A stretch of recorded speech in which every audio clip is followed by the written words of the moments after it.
Ini part ke-20 membaca buku Alibaba. Kita akan membahas tentang hal-hal apa saja yang benar-benar mampu dilakukan tim pengembangan vendor. Halaman ke-114. Zhang Lu mengatakan bahwa ada 3 hal yang harus diupayakan tim dalam membantu para vendor tumbuh. Pertama, tim harus memperbaiki peraturan dan regulasi operasional Taobao dan menjelaskan seluruh keberatannya dan sistem hukumannya untuk para vendor yang bertindak salah. Seperti kata pepatah, tanpa alat ukur, Anda tidak bisa mengukur keadaan. Tanpa peraturan alat ukur di Taobao, orang tidak bisa mengetahui di mana batas-batas perilaku yang pantas itu berada. Jika Taobao ingin memiliki jutaan warga vendor yang hidup berdampingan dalam kerjaannya, ia harus merumuskan undang-undang bagi kerajaan itu. Ia harus memberikan penghargaan untuk perilaku yang baik dan menghukum perilaku yang salah dan benar-benar menjelaskan di mana garis-garis itu berada. Hanya sebuah lingkungan yang mendorong perilaku yang lurus bisa menunjang toko-toko yang kreatif dan unik. Karena menghimpun pendapat semua vendor, Taobao pun harus terus-menerus meningkatkan dan menyempurnakan peraturan-peraturan dan regulasinya. Jika tidak, ketika toko-toko meningkatkan ukurannya, beberapa naga pasti akan bangkit di antara ikan-ikan.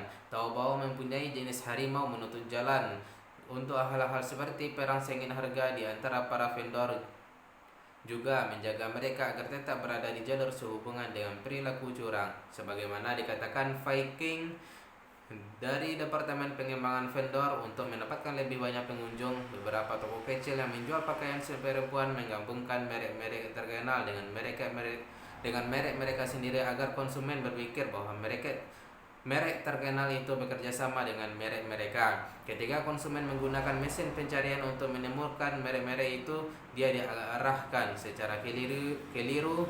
Oke, Storefront yang salah. Ini merusak reputasi Storefront yang menggunakan nama merek sebagaimana mestinya, dan hal itu secara tidak sah mengambil pangsa pasar produk-produk bermerek. Pada saat yang sama, perilaku itu meningkatkan frekuensi di mana konsumen merasa ditipu. Hal tersebut bahkan menghancurkan kepercayaan mereka terhadap platform Taobao secara keseluruhan. Pembukaan sebuah saluran pengajuan keberatan yang bisa digunakan secara efektif adalah yang diharapkan semua orang. Meski begitu, kata Zhang Lu, metode menampung keluhan yang ada saat ini tidak mengikuti proses yang jelas dan menurut yang sudah ditetapkan. Saat ini metode sangat tradisional yang digunakan, seperti menggunakan telepon. Seiring banyaknya persoalan, sangat wajar jika Taobao tidak bisa merespon semua panggilan telepon tepat waktu, dan banyak pendapat yang tidak mendapat respon tepat waktu. Oleh sebab itu, pada paruh kedua 2013, tim membuka sebuah pintu pengaduan bagi semua anggota yang mengategorikan kesalahan menjadi 12 tipe yang berbeda. Berbagai tindakan harus dilakukan sebelum Taobao bisa memulai layanan pengaduan ini, termasuk serangkaian tindakan seperti pelatihan staf, penyusunan prosedur, menghubungkan produk-produk, dan lain sebagainya, maupun menyusun mekanisme aktual bagi pengajuan aduan. Menangani pengaduan adalah wilayah baru bagi Taobao. Pada paruh kedua 2013, Taobao bekerja sama dengan Departemen Standar untuk mendorong upaya itu. Para anggota staf berusaha menjadikan proses pengaduan lebih berorientasi manusia dengan membangun sebuah jembatan bagi komunikasi langsung antara penjual dan pembeli. Lebih jauh, dengan menyelesaikan masalah-masalah para penjual, misalnya pelanggaran hak-hak, mereka bergerak ke arah standarisasi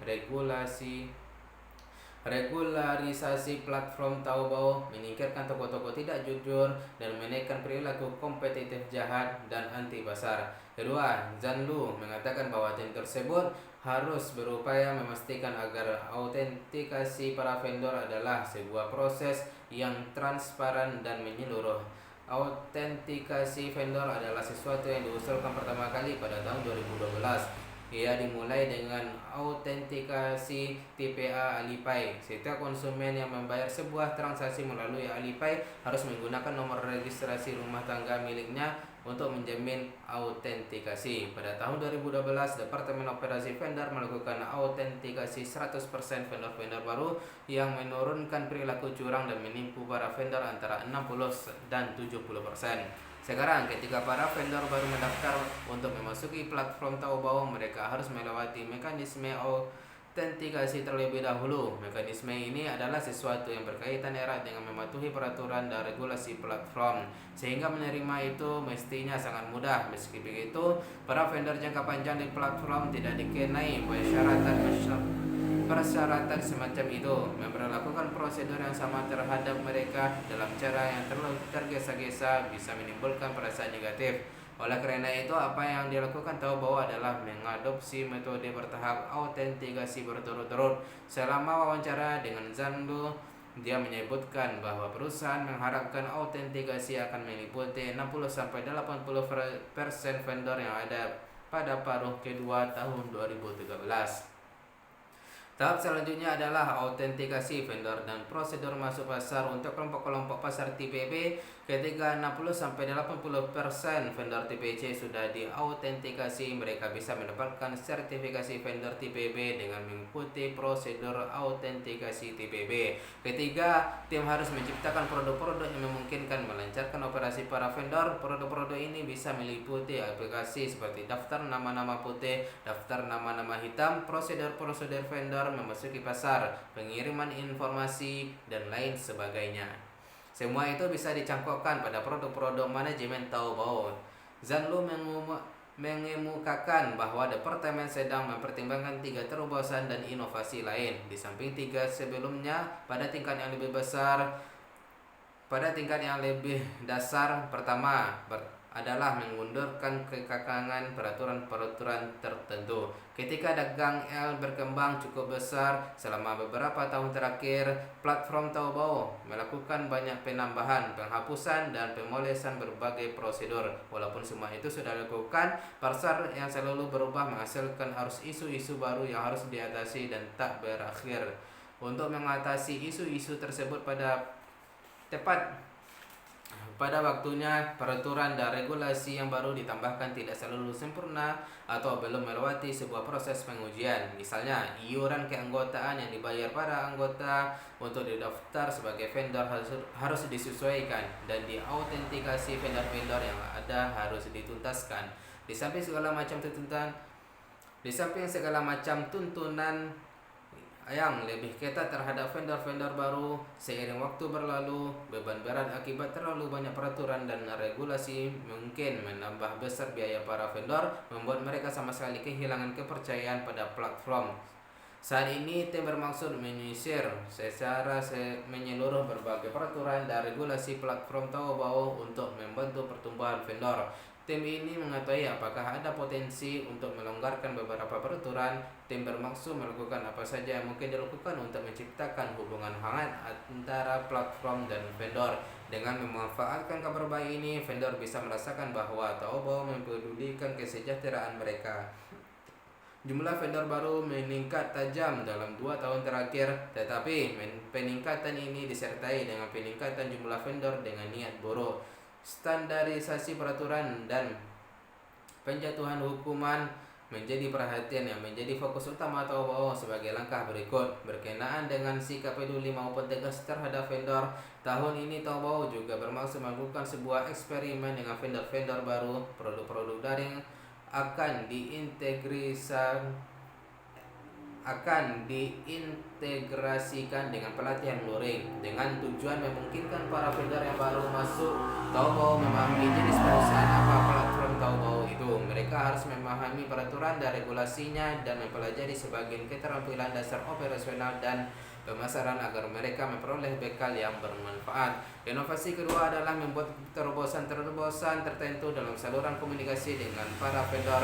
Saat ini terdapat saluran-saluran cukup beragam yang memungkinkan platform berkomunikasi dengan vendor, termasuk sebuah sistem MI internal, pusat informasi, dan lain-lain yang semuanya sudah banyak digunakan. Meski begitu, mengingat sifat campuran saluran-saluran tersebut, seringkali ada banyak hal berlebihan dalam cara informasi dihimpun dan dikelola yang menyebabkan rendahnya efisiensi dan tingginya biaya. Oleh karena itu, Departemen Pengembangan Vendor kini mengerahkan upayanya untuk mengonsolidasikan saluran-saluran yang ada di dalam satu platform komunikasi. Inovasi yang ketiga adalah menciptakan produk analisis tren total yang memperhatikan struktur vendor dan distribusi dan arah pipa saluran. Pemikiran yang ada pada saat ini adalah untuk merancang sebuah produk yang akan mencari tahu ada dan tidaknya sebuah korelasi antara struktur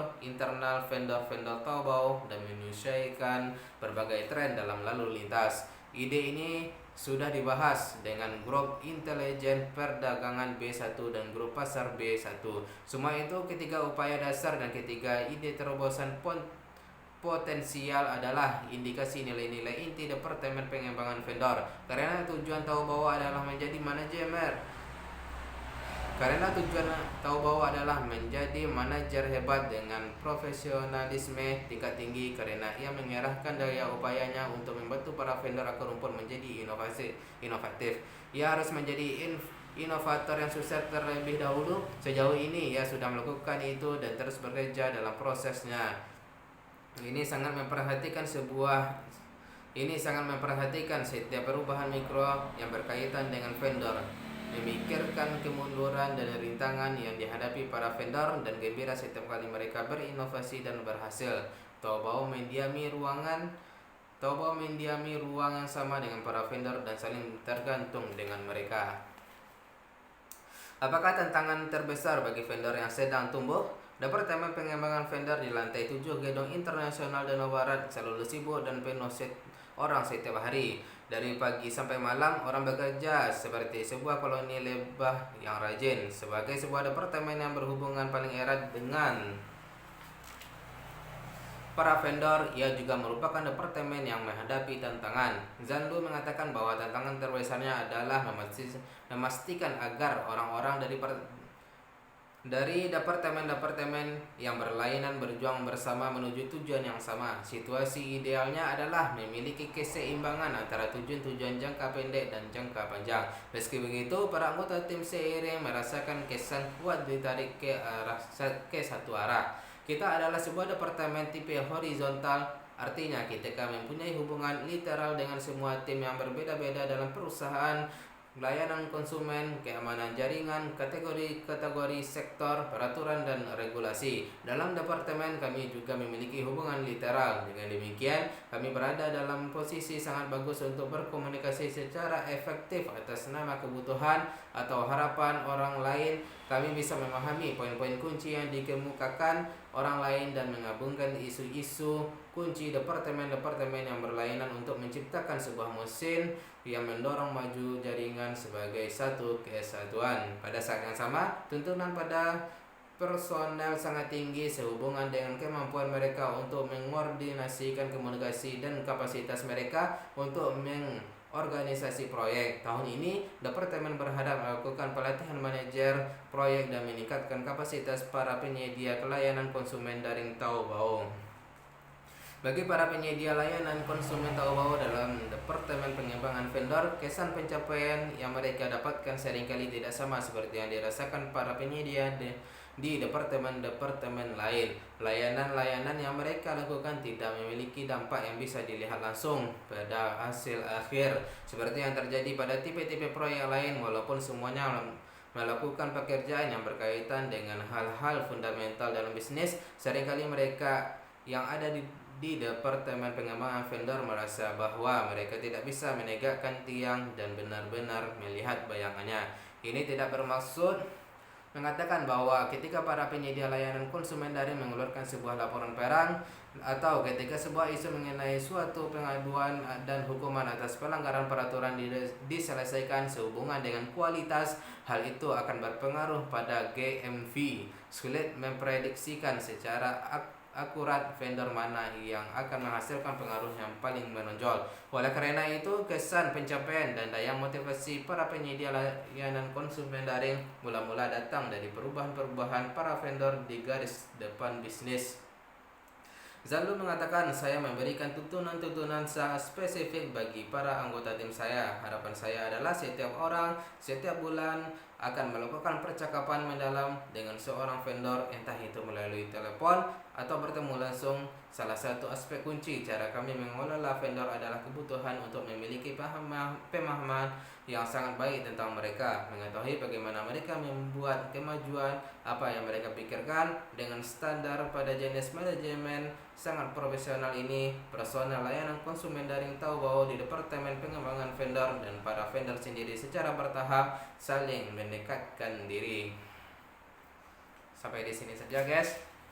Besok kita akan membahas tentang apakah Departemen Pengembangan Vendor terlibat dalam dukungan khusus untuk kelompok vendor tertentu. Kita tadi dari halaman, kalau nggak salah tadi ya, dari halaman 114.